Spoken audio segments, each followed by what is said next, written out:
Can y'all hear me? If you can hear my voice, clap once.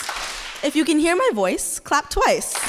Let me tell you a story. Class, in 1188, Henry II of England and Philip II of France launched a crusade across Europe. Henry rode under a white cross, and Philip a red cross.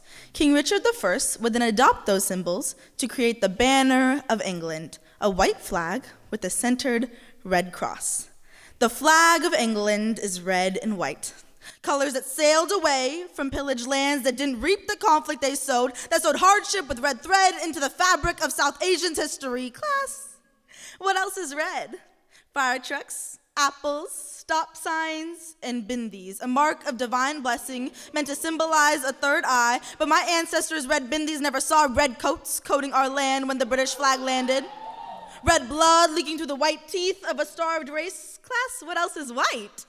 Sheeps, clouds, snow, and dhotis, worn to funerals during a time of strict rule. For my people, white clothes means death. White people mean death, mean white paper laws on brown-skinned land, sealed with wax and a white man's hand, a white man's burden served on white linen and white marble by brown people eating brown junk. Your teacher won't tell you. These colors were weapons in an empire built off of the backs of my people. Colors that didn't fade away, colors that still exist today. In fact, in this country, we pledge allegiance to a flag with that same palette. Americans are no different than the British. We might have declared independence, but the apple doesn't fall far from the tree. Colonialism still sinks its teeth into brown flesh even when we speak in American accents.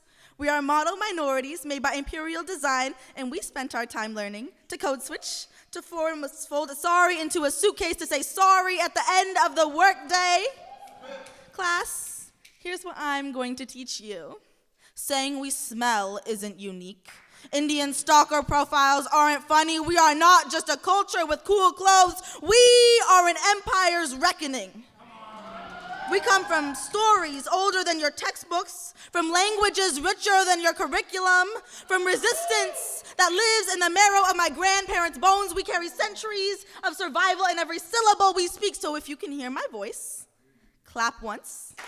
If you can hear my voice, clap twice. This voice is stitched from the sounds of my ancestors. Sounds of struggle during famine, sounds of resistance and rebellion. This voice carries so much more than you'll ever learn in school. So if you can hear my voice, remember, history sounds different when it's taught by the survivors.